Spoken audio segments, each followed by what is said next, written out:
विराजित कंठिक शुभ मने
तीरावरती विठ्ठल विठ्ठल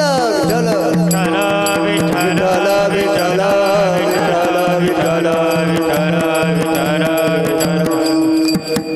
अशा पवित्र इंद्रायणी मातीवरती हॅलो हॅलो हॅलो हॅलो अशा पवित्र इंद्रायणी मातेवरती सर्व नदींना किंवा गंगेला जसं शरीर नदीने प्रभू रामचंद्र पाहिले तसं यमुनेने फक्त भगवान श्रीकृष्णच पाहिले. पण या इंद्रायणी मातेने आपल्या कुशीमध्ये 3 योग महापुरुषांना त्यांच्या कुशीमध्ये सानिध्य मिळालं. अवघ्या 40 विठ्ठल हॅलो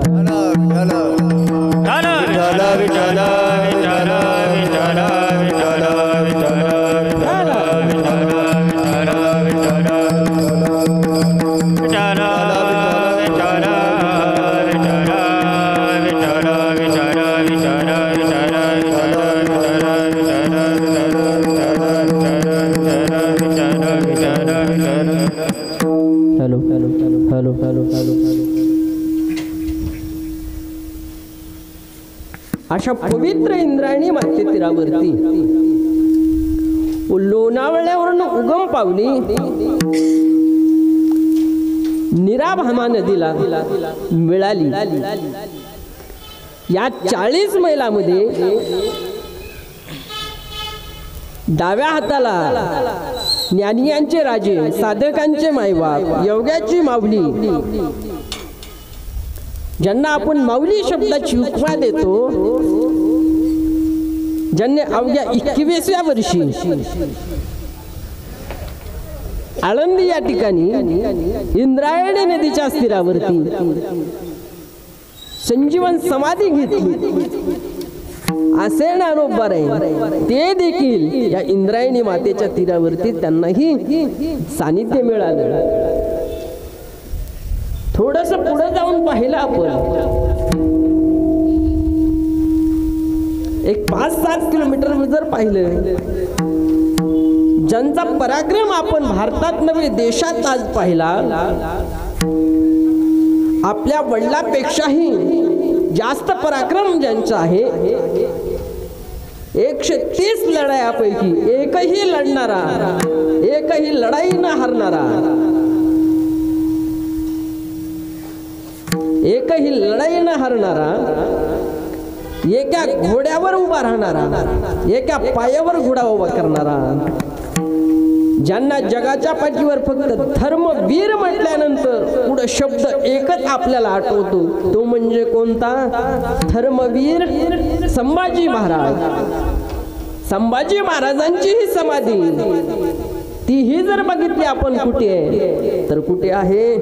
इंद्रायणी नदीच्या तीरावरती तुळापूर या गावामध्ये छत्रपती संभाजी महाराजांची काय आहे? समाधी आहे. अशी पवित्र इंद्रायणी मातेच्या कुशीवरती उजव्या हाताला ज्या साधू महात्म्यांना आपलं पूर्ण जीवन घातलं,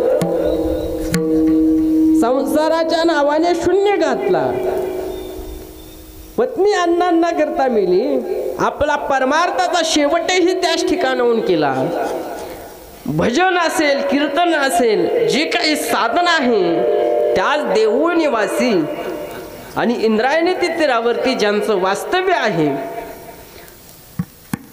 ज्यांच्या गाथेची उंची आजपर्यंत जगाच्या पाठीवरती जगद्गुरु तुकोबारायांची कळसाची उंची आणि कुठलाही महात्मा गाठू शकला नाही, अशा जगद्गुरु तुकोबारायांचा गाथेतील मागणीपर प्रकरणातला अभंग आहे. ज्या जगद्गुरु तुकोबारायांनी आपल्याला जी गाथा दिली, 4000 अभंगाची गाथा, त्याचे 28,000 चरण आणि त्यातील एक मागणीपर या प्रकरणातील हा अभंग आहे. अभंगाला सुरुवात करण्यापूर्वी थोडा आवाज घुमतोय, पूर्ण आवाज पूर्ण घुमायला. मोकळा करा. हॅलो हॅलो, हां ठीक आहे. विठाला विठाल विठाला विठाला विठाला विठाला विठाला विठाला विठाला विठाला विठाला. Hello hello. अशा जगद्गुरु तुकोबरायांचा 4 चरणाचा सरळ सोपा सर्वांच्या परिचयाचा अभंग आहे. अभंगाला सुरुवात करण्यापूर्वी अल्पसा परिहार द्यायचा, तो म्हणजे वक्त्याचं आद्य कर्तव्य आहे. हे तुम्हाला सर्वांना माहिती आहे. गेले 2-3 दिवसापासून आपल्या धारूर नगरीमध्ये अखंड हरिनाम सप्ताह सुरू आहे आणि त्या सप्त्यातील आजचा शेवटचा दिवस म्हणजे मागणी फळ. आणि या ठिकाणी आपण मागणी करायची देवाकडे. मागणी करत असताना एकतर संताकडे मागणी करायची किंवा देवाकडे मागणी करायची. वारकरी संप्रदायात नियम आहे की मागणी पर अभंग घ्यायचा, म्हणून आजचा अभंग हा मागणी पर आहे. अभंगावरती काहीतरी बोलण्यापूर्वी या सप्ताहाचं निवेदन, हा कीर्तन महोत्सव गेले अनेक वर्षापासून, गेले आता फक्त 1 तास कुणीही न बोलता, थोडं पावसाचं वातावरण झालं होतं, थोडं वारं सुटलं होतं, हे सगळ्यांना माहीत आहे. पण तरी हनुमंतरायांची कृपा आणि त्या हनुमंतरायांच्या कृपेने हा आज आपला कीर्तन महोत्सव सुरू आहे. आणि अनेक वर्षापासून हा सप्ताह सुरू आहे. अनेक वर्षापासून म्हणण्यापेक्षा जी आज मी तुमच्या समोर उभा आहे, माझ्या परमार्थाची वाटचालच या सप्त्यापासून आहे. तुम्ही म्हणता महाराज कसं काय?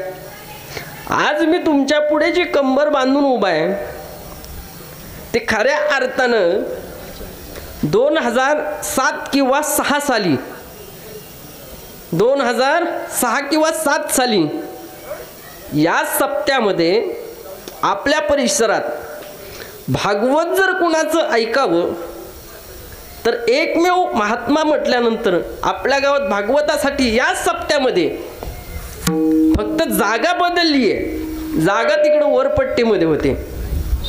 2006 किंवा 7 मधला प्रसंग सांगतो तुम्हाला की त्यावेळेस गौतम महाराज माजलगावचे, त्यांची भागवत कथा असायची इथे आणि अतिशय सुंदर भागवत कथा असायची. आणि मला आणखीनही आठवतं की धारूरमध्ये किंवा पंचक्रोशीत तसा सप्ताह होणे नाही.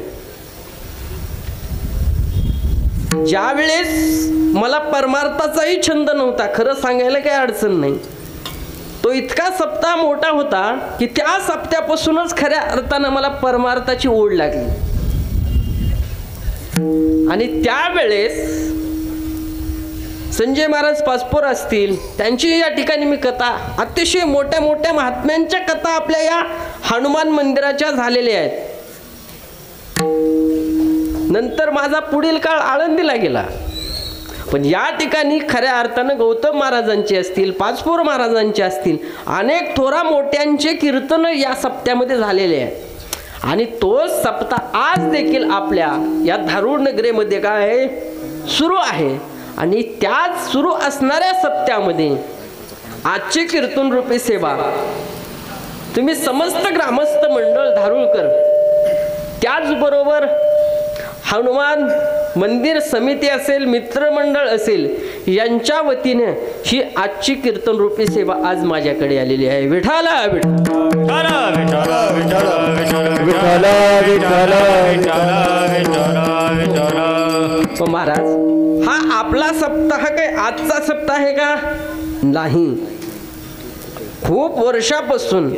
आणि तो सप्ताह मधल्या काळामध्ये काही कारणास्तव बंद झाला असेल, काही कारणास्तव काही असेल, त्याला आपल्याला त्याच्याशी घेणं देणं नाही. पण एक आहे, हा सप्ताह चालू झाला याला फार मोठा आनंद आहे. कुणाचं मत काय असेल काही नाही हे मला माहित नाही, पण एक परमार्थिक दृष्ट्याने याच भूमीतला कीर्तनकार या नात्याने आपल्या गावातला हनुमान मंदिरातला सप्ताह परत एकदा चालू झाला याचा खऱ्या अर्थानं प्रत्येकाला आनंदच होणार आहे का की कारण का परमार्थ हा धारूळ नगरीमध्ये किंवा धारूळ या भूमीमध्ये खूप मोठमोठे महात्मे झालेले आहेत. या धारूळ भूमीमध्ये सामान्य नाही, भारतामध्ये लक्ष द्या, भारतामध्ये एकाच महात्म्याला ती पदवी लागू शकली, फक्त एका महात्म्याला, ज्यांनी महात्मा गांधींना न्यायालयामध्ये या धर्माविषयी काही जर प्रश्न असतील तर त्यांच्या समोर खंडन मंडन करण्यासाठी जगाच्या पाठीवरती एकमेव असे व्यक्ती होते. आजही पंढरपूरमध्ये त्यांचं नाव आहे.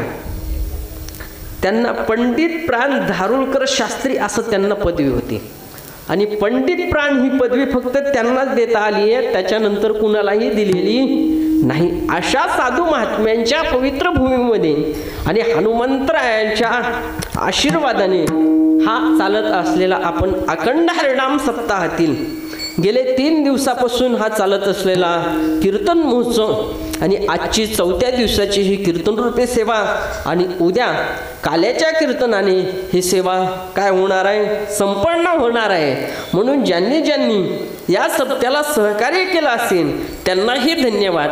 आणि खऱ्या अर्थानं या ठिकाणी पंचक्रोशीतून आलेली भजनी मंडळ मैंदवाडीकर असतील, धारूळकर नगरीमधील असतील, आमचे किशोर महाराज असतील, शेठजी असतील, इकडं दादा असतील, मृदंगाचार्य आहेत, इनेकरी बाबा आहेत, सर्वांना एकदा सर्वांच्या चरणावरती नतमस्तक करून राहिलेला फक्त अर्धा 1 तास आपण अभंगावरती चिंतन करू. विठ्ठल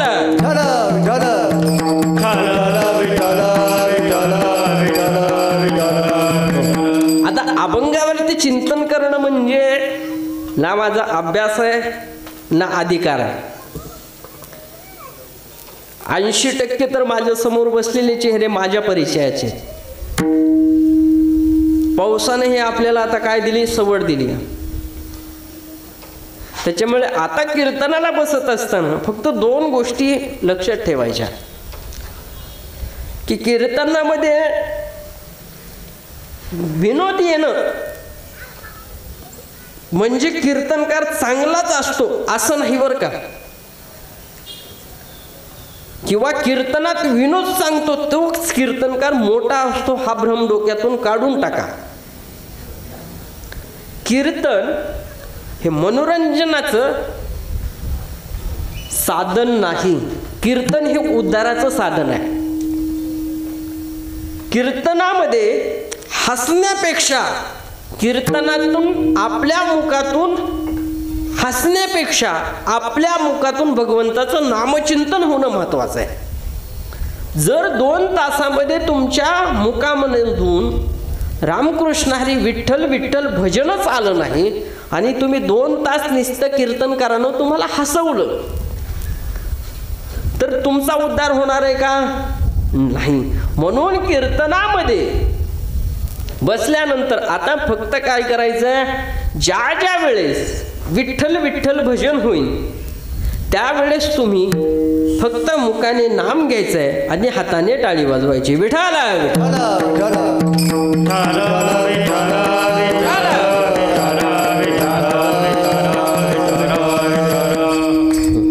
जगद्गुरु तुकोबारायांचा 4 चरणाचा सरळ आणि सोप्या पद्धतीचा अभंग आहे. देव वसे चित्ती त्यांची घडावी संगती. जगद्गुरु तुकोबाराय म्हणतात की देव वसे. देव कुणाला म्हणतात? ज्यांचा आपण सप्ताह करतो ज्यांच्या नावाने ते हनुमंतराय देव आहेत की संत आहेत?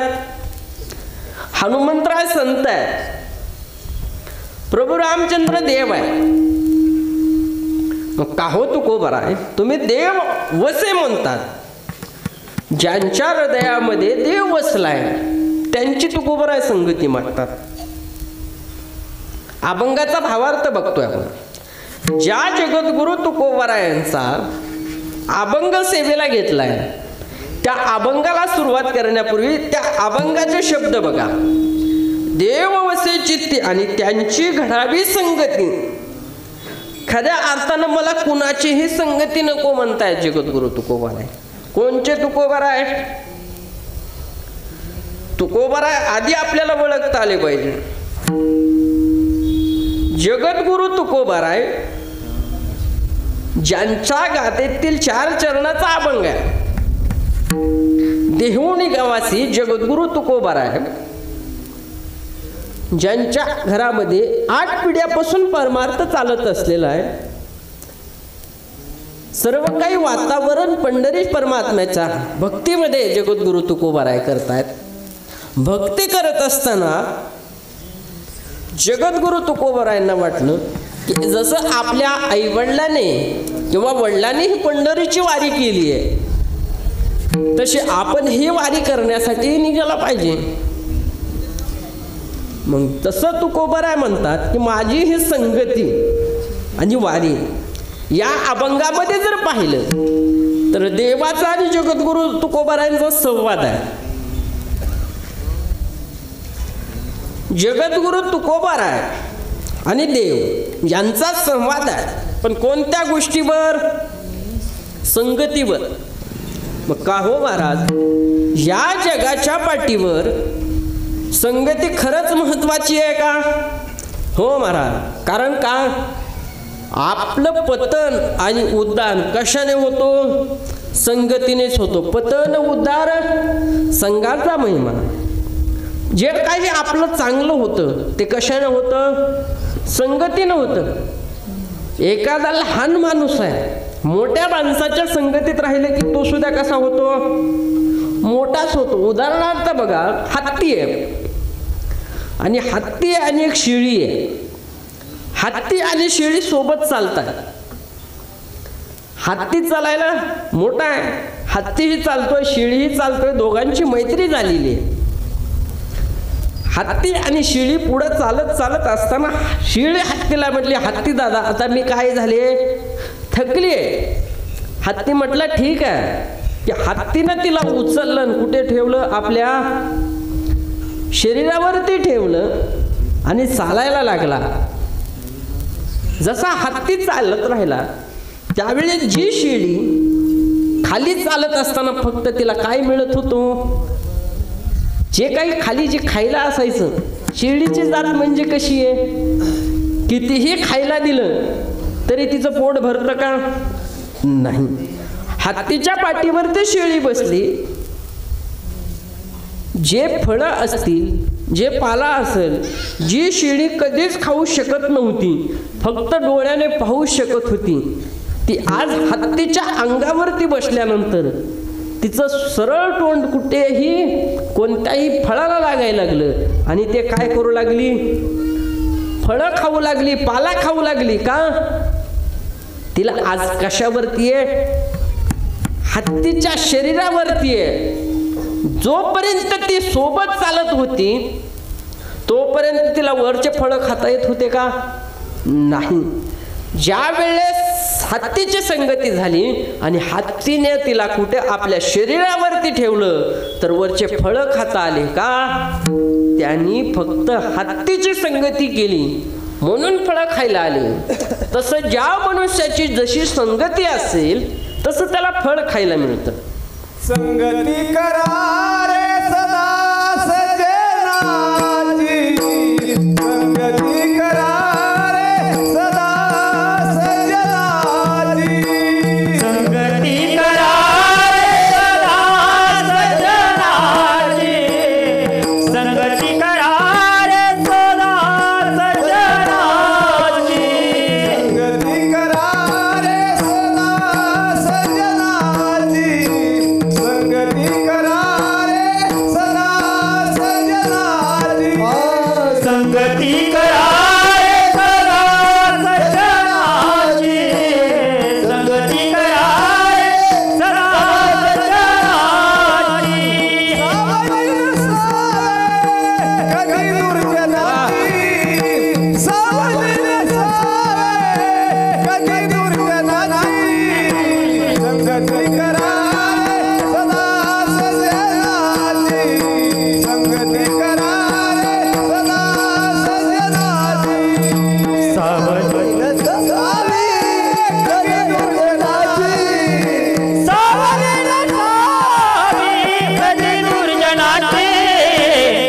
संगती करा रे सज्जनाची संगती करा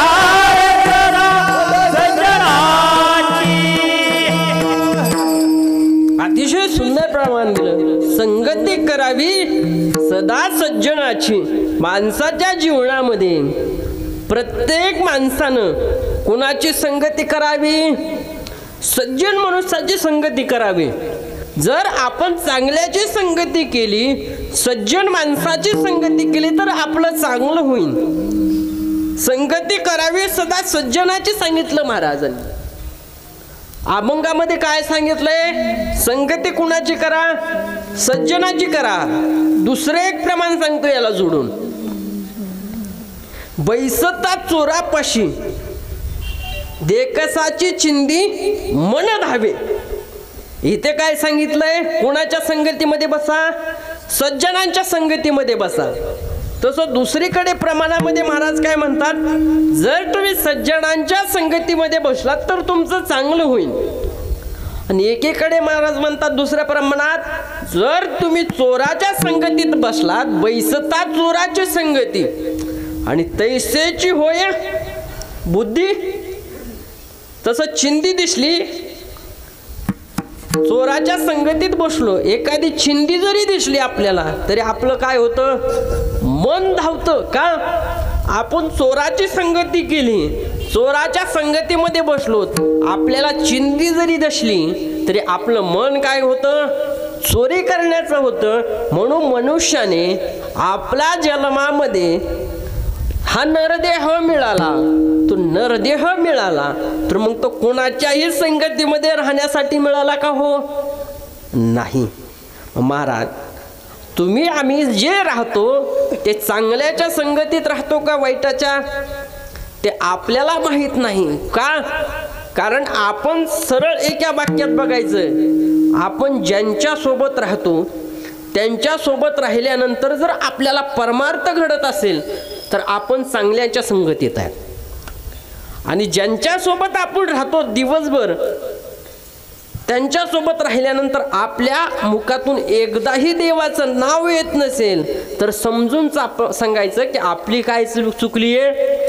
संगती चुकली आहे. माणसाचं जे जीवन आहे ते संगतीवर आहे. तुकोबा राय म्हणतात की मला फक्त संगती पाहिजे, पण कोणाची का नाही. मग ही संगती करत असताना या संगतीचा फार मोठा महत्व आहे. जगाच्या पाठीवरती ज्याला सुख पाहिजे, ज्याला धन पाहिजे, ज्याला आरोग्य पाहिजे, त्याने फक्त देवाची संगती करावी किंवा संतांची करावी. का हो महाराज? आरोग्य पाहिजे तर देवाची संगती केल्यानंतर कसं काय चालेल का हो? अहो महाराज, देवच एक वैद्य, देव सुद्धा काय आहे? वैद्य. संतांच्या संगतीमध्ये राहिल्यानंतर काहीही प्राप्त होतं. तुम्ही आम्ही ज्यांच्या संगतीमध्ये राहतो ते संसारिक लोकांच्या संगतीत आहेत. ज्ञानोबाराय तुकोबारायांच्या जर संगतीत गेलं तर आपल्या जीवाला काय मिळेल? सुख मिळेल. उदाहरणार्थ बघा की ज्या वेळेस तुम्ही कुठेही जगाच्या पाठीवरती जा, तुम्हाला सुख मिळणार नाही. सुख कुठेच मिळणार नाही. पण तुम्ही संतांच्या संगतीत गेले तर सुख मिळेल. कारण का? जगामध्ये सुखाचं एकमेव ठिकाण म्हणजे संतांची चरण आहे किंवा संतांची संगती आहे. संतांशिवाय देवापेक्षाही संत श्रेष्ठ सांगितलेत या पृथ्वीतलावरती. जे हनुमंतराय बघा, हनुमंतरायाने संगती देवाची केली. हनुमंतरायाने संगती देवाची केली. देवाचं नामचिंतन हनुमंतराय घेतात. हनुमंतराय संत आहेत. ज्याच्याकडे जे मिळतं ते त्याच्याकडे मागितलं पाहिजे. जगद्गुरु तुकोबाराय संतांची संगती मागतात, पण ती देवाकडे मागतात. ज्याच्याकडे जे मिळतं ते त्याच्याकडेच मागावं. ज्याच्याकडे जी गोष्ट प्राप्त आहे, प्राप्ताशीच प्राप्ती नको आहे. जी गोष्ट आपल्याला हवी आहे आणि ती समोरच्याकडे पाहिजे, त्यावेळेस ती मागण्याचा अधिकार आपल्याला आहे. देव तुकोबारायला बोलतायत, तुकोबाराय देवाला बोलतायत. तुकोबाराय देवाला मागतात, या अर्थी तुकोबाराय देवाला मागतात, त्या अर्थी देव तुकोबारायला देण्याचा पात्रता आहे. उदाहरणार्थ बघा, एक हनुमंतरायाचा भक्त होता. हनुमंतरायाचंच उदाहरण घेऊ आपण. हनुमंतरायाचा भक्त होता. रात्रंदिवस हनुमंतरायाची काय करायचा? सेवा करायचा. हनुमंतरायाची पूजा करायचा, हनुमंतरायाचं मंदिर झाडायचा, फुलं वाहायचा, पूजा करायचा. त्याचं नित्याचं भजन असायचं, वाराचं भजन असायचं. कोणताही वार येऊ द्या, ते हनुमंतरायाचेच अभंग म्हणायचा. वार कोणताही असो, हनुमंतरायाची सेवा करायची. त्याला हनुमंतराय सोडता दुसरं काहीही माहित नव्हतं. हनुमंतरायाचाच भक्त. पण त्याच्या मनामध्ये आलं की आता आपण काय केलं पाहिजे? विवाह केला पाहिजे, लग्न केलं पाहिजे. आता लग्न करायचंय, पण सेवा कुणाची करतोय? हनुमंतरायाची सेवा करतोय. हनुमंतरायाची सेवा करतोय. आपण दास कुणाचे आहेत? हनुमंतरायाचे आहेत. म्हटलं मग आपण मागायला कुणाला पाहिजे आता? हनुमंतरायालाच. हनुमंतरायासमोर उभा राहिला आणि म्हणला, हनुमंतराय मला काय करायचंय? आता लग्न करायचंय. ही मागणी योग्य आहे का चुकीची? हनुमंतरायाला पत्नी मागणं ही मागणी योग्य आहे का चुकीची? चुकीची आहे. का? कारण हनुमंतराय कसे आहेत? बालब्रह्मचारी आहेत. हनुमंतरायाचा भक्त आहे म्हणजे हनुमंतरायापाशी मागणी करणं ही काय लागते? योग्य मागणी असावं. पण हनुमंतराय म्हटले, ठीक आहे, माझं जरी झालं नसलं तरी तू माझी सेवा करतोस, मग मी तुला एक पत्र लिहून देतो. ते पत्र काय करतो? माझ्या मालकाला दे. आता हनुमंतरायाचे मालक कोण? प्रभू रामचंद्र. ते पत्र दिल्यानंतर प्रभू रामचंद्र म्हणतात की हनुमंतरायाला तुम्ही मागणी केली, माझा हनुमंतराय दास आहेत, सेवक आहेत, आणि त्यांनी पत्र दिलंय, या अर्थी तुम्हाला काय दिलं पाहिजे? आता पत्नी दिली पाहिजे. हनुमंतराय तर पत्नी देऊ शकत नव्हती, पण प्रभू रामचंद्र देऊ शकत होते ना. म्हणून प्रभू रामचंद्राचा एक भक्त त्या ठिकाणी दर्शनाला आल्यानंतर प्रभू रामचंद्र त्यांना म्हटले की तुमची मुलगी काय करा, यांना द्या. आता प्रभू रामचंद्राचीच आज्ञा आणि योगायोग त्या माणसाची मुलगी एकदम भोळी. एकदम भोळी म्हणजे तिला काहीच कळत नव्हतं, इतकी भोळी. आता देवाचीच आज्ञा म्हटले द्या देऊ. म्हणून हनुमंतरायांचे भक्त आणि प्रभू रामचंद्रांची भक्ताची मुलगी काय दिली? त्यांना दिली. आणि दोघांचा शुभविवाह झाला. सर्व आनंदाने संसार चालत असताना पुन्हा कुणाच्या दर्शनाला आले लग्न झाल्यानंतर? जगात एकमेव उलटा मला प्रश्न पडलेला आहे की माणसं लग्न झाल्यानंतर संसारिक माणसापाशी जायला पाहिजे का ब्रह्मचारी माणसापाशी जायला पाहिजे?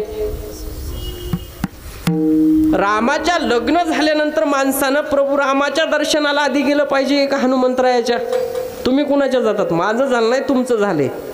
तुम्ही कुणाच्या गेलतात? हनुमंतरायाच्याच ना. लग्न नाही केलंय मग हनुमंतरायाच्या दर्शनाला जातात. हा अजून प्रश्नाचा उलगडा मला तरी लागलेला नाही का आहे. ठीक आहे म्हटले, हनुमंतरायाच्या दर्शनाला गेलेले आहेत. हनुमंतरायाचं दर्शन गेलं, संसार सुखी चालू आहे, योग्य वर मिळाला. मग असं वाटलं की आता त्याचं वारकरी माणूस हनुमंतरायाची सेवा करायची, पंढरीची वारी करायची, नित्याचा क्रम होता. वारी जवळ आली म्हणून तो आता म्हटलं की आता मी पंढरीच्या वारीला जाणार आहे. पंढरीच्या वारीला जाणार आहे म्हटल्यानंतर त्याची पत्नी ही म्हटली की मी ही पंढरीच्या वारीला येणार. तो म्हटला पंढरीची वारी ही इतकी सोपी नाही, तिथं गर्दी असती आणि तुला तिथे काहीही मेळ लागणार नाही. ती म्हटली कितीही गर्दी असू द्या. महाराज पंढरपूरच्या बोळी बघितलं तर तुम्ही बारके आहेत, पंढरपूरमध्ये राहून बघा.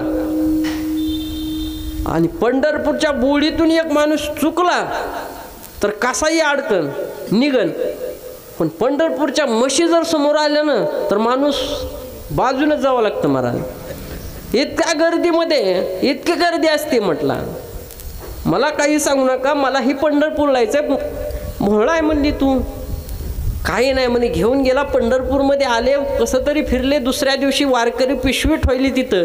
पंढरपूरमध्ये पिशवी ठेवायचं म्हटलं तरी 200 रुपये लागतात वारीला, इतकी गर्दी असते.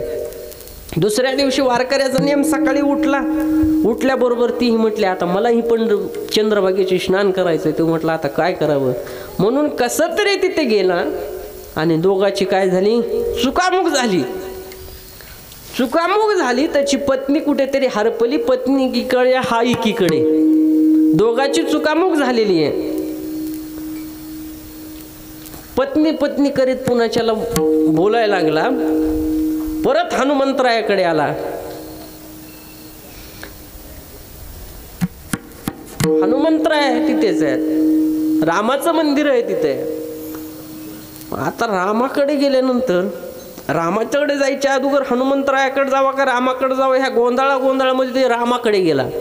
बरोबर रामचंद्राकडे गेला, दर्शन घेतलं आणि तिथे म्हटला की महाराज देवा माझी काय झाली, आता पत्नी हरवलीये.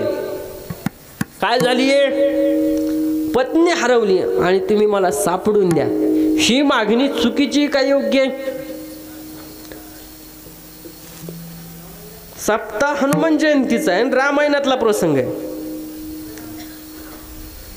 तो हनुमंतरायाचा सेवक प्रभू रामचंद्रांपाशी गेलाय आणि प्रभू रामचंद्रांना म्हणतोय की माझी पत्नी हरवली आणि तुम्ही मला काय करून द्या, सापडून द्या.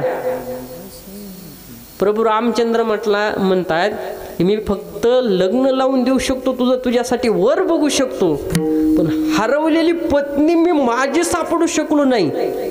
तुझी सापडून देऊ शकतो का? नाही. तुझी जर पत्नी जर सापडायची जर असेल तर तू कुणाकडे जा, हनुमंतरायाकडे जा. तसं आपल्या जीवनामध्ये तुम्हाला सुख पाहिजे. काय पाहिजे? सुख पाहिजे. या जगाच्या पाठीवरती सुख कुठे? फक्त संतांच्या संगतीमध्ये सुख आहे. काय सांगू आता, संतांचे उपकार वैष्णवा संगती सुख वाटे जीवा आणि अनेकमी देवा काही नेणे. त्या वैष्णवांच्या संतांच्या संगतीमध्ये सुख आहे. इतरत्र कुणाच्या संगतीमध्ये सुख आहे का? नाही. अहो कधी तुम्ही येड्याच्या हॉस्पिटलमध्ये येरवड्याला गेले, येरवाडा जेल आणि येरवडा हॉस्पिटल, एका जेलमध्ये येरवड्यामध्ये सगळे कैदी एकत्रित झाले. चांगला माणूस सुद्धा येड्यामध्ये येडा ठरू शकतो. काय? चांगला माणूस येडा ठरू शकतो. सगळे कैदी एकत्रित झाले आणि ते म्हटले की आपण आपल्या सगळ्यात जास्त जो येडा आहे त्याचा सत्कार करायचा. आता सगळे तिथे येडेच नव्हो. आता सगळे तिथे येडे असल्यानंतर सगळ्यांनी विचार केला की आपल्यात जे सगळ्यात शहाणे किंवा जास्त येडे त्याचा सत्कार करायचा. सगळे येडे एकत्रित आले. आता सत्कार करायचा कुणाचा? आपण सगळ्या येडेमध्ये येडं कोण? त्यावेळेस एक येडं म्हटलं की आपण सगळे येडे तर आहोतच आहोत, म्हणून आपल्यात अजून एक येडे. कोण? जेलर. का? ते शहाणा असून आपल्या येडेमध्ये राहते. काय होतंय का फक्त त्याला संगती कुणाची त्या सगळ्या कैद्याची. अजून थोडं पुढेकडे गेले एवढ्या हॉस्पिटलमध्ये एक तिथं कैदी एक येडच शेवटी. हॉस्पिटलमध्ये का शाने असतात का काही काही रुग्णालयामध्ये असेच येडे म्हणून ठेवलेले असतात तिथं. मग एक येडं एक नळ चालू करून तिथं उभा राहायचं बसलं आणि हातरुमाल घेऊन त्या नळाखाली हातरुमाल लावलं आणि त्याच्यातून पाणी चाललेलं. तितक्यात डॉक्टर साहेब आले. डॉक्टर साहेब म्हटले ही येडं काय करायला इथं, पेशंट आहे पण येडा आहे भोळा आहे म्हणून त्याला तिथं ठेवलंय. ते डॉक्टर साहेब चालले घरी जाताना म्हटले काय करायला काही. ते म्हटलं काही नाही म्हणे मासे पकडायलोय. आता येड्याला म्हटली डॉक्टर होता. पुढे गेले डॉक्टर. डॉक्टर परत आल्यानंतर त्यानं बघितलं की ती येडे अजून बी काय करते पेशंट. हातरुमाल घेऊन ती तुटी चालूच आहे पाणी चालूच आहे. त्यावेळेस डॉक्टर साहेब म्हटले की अजून तुमचे मासे पकडणे झाले नाहीत का. त्यावेळेस ते येडं काय डॉक्टर साहेबाला काय डॉक्टर तुम्ही येडे आहेत का, नळाखाली कुठं मासे सापडत असतात का. का येड्याच्या संगतीमध्ये चांगला माणूस आला तरी तो काय ठरतो येडा ठरतो. तसं आपण कुणाच्या संगतीमध्ये राहायचं ह्याला खूप काय महत्व आहे. ज्या वेळेस त्या माणसाचे दोष दिसतात त्यावेळेस आपल्याला त्याच्यासोबत राहू वाटतं का, नाही राहू वाटत. मग महाराज इतकं तुम्ही सांगता संगतीचं महत्व आहे. मग ती संगती आमच्या जीवाला भेटू शकते का. हो तुम्हा आम्हाला संगती भेटू शकते. मग संगती भेटण्यासाठी काय करावं लागेल. ती संगती भेटण्यासाठी देवाच्या किंवा संतांच्या संगतीत जाणं लागेल. ज्या वेळेस जगद्गुरु तुकोबाराय अभंगाकडे जातोय आपण. जगद्गुरु तुकोबाराय देहूवरनं पंढरपूरला वारीला निघाले. जगद्गुरु तुकोबाराय पंढरपूरहून येडाईच्या वारीला निघाले. बरोबर का महिला मंडळ. तुकोबाराय येडाईच्याच वारीला गेले का नाही ना. कीर्तनातच आहेत का नाही. आता तिकडे जायला लागले टेम्पो बरोबर. आता रोडला गाणे बी चालू येतं. म्हटलं तुकोबाराय तिकडच्या वारीला गेले का. तुकोबाराय तिकडच्या वारीला गेले का नाही गेले महाराज. जगद्गुरु तुकोबाराय देहूवरनं निघाले आणि पंढरपूर या क्षेत्रामध्ये पोहोचले. जगद्गुरु तुकोबाराय पंढरीश परमात्म्याजवळ जात आहेत. चंद्रभागे स्नान विदितो हरिकथा. चंद्रभागेचं स्नान केलं दर्शन केलं पुढे जात आहेत. विषय आलाय म्हणून सांगतो. आता पुढच्या महिन्यात मंदिर आता सध्याला मंदिर बंद आहे. फक्त सकाळी 4 तासच भगवान पंढरीश परमाचं ते बी मुखदर्शन चालू आहे. चरण दर्शन बंद आहे सध्याला. पण अजून एका महिन्यानं तुम्ही पंढरपूरमध्ये गेला तर हे पांडुरंगाचं मंदिर आहे का म्हणून तुम्ही ओळखू शकणार नाहीत. का कारण पुरातत्व खात्याने जे जसं पूर्वीचं पंढरपूरचं मंदिर होतं ना पूर्वीचं दगडी पूर्ण तसं करण्याचं काम सुरू आहे तिथे. म्हणून अजून 1-1.5 महिन्यानंतर 1 महिना तर होत आलाय काम सुरू आहे. अजून 1 महिन्यानं पंढरपूरला जसं राम मंदिर बघण्याचा अट्टहास आपण करतोय तसं आपलं पुरातन मंदिर भगवान पंढरीश परमात्म्याचं मंदिर कसं होतं पाहण्यासाठी नक्की तुम्ही जा. जगद्गुरु तुकोबाराय भगवान पंढरीश परमात्म्याच्या दर्शनासमोर येत आहेत. चोकोबारायचं दर्शन घेतलं. चोकोबारायचं दर्शन घेतलं. नामदेवरायाचं दर्शन घेतलं. पुढे आले. पुढे आल्यानंतर कुणाचं दर्शन घ्यावं लागतं गणपतीचं दर्शन घेतलं. आणि त्यावेळेस जगद्गुरु तुकोबारायला भगवान पंढरीश परमात्म्याचं रूप दिसलं. त्यावेळेस राजाचा सुकुमार मदनाचा पुतळा सुंदर ते ध्यान उभे बेटेवरी करकटेवरी ठेवून असं सुंदर रूप दिसू लागलं. जगद्गुरु तुकोबाराय पुढे चालतायत. पुढे गेल्यानंतर जगद्गुरु तुकोबाराय मंदिरात गेले. आणि ज्यावेळेस जगद्गुरु तुकोबाराय मंदिरात जात आहेत त्यावेळेस तुकोबारायच्या डोळ्याला पाणी आलं. महिला मंडळी तुम्ही पंढरपूरला गेल्यानंतर तुमच्या डोळ्याला पाणी येतं का. पंढरपूरला गेल्यानंतर खऱ्या अर्थानं देवाचं मुख पाहण्यामध्ये काहीच स्वारथ्य नाही.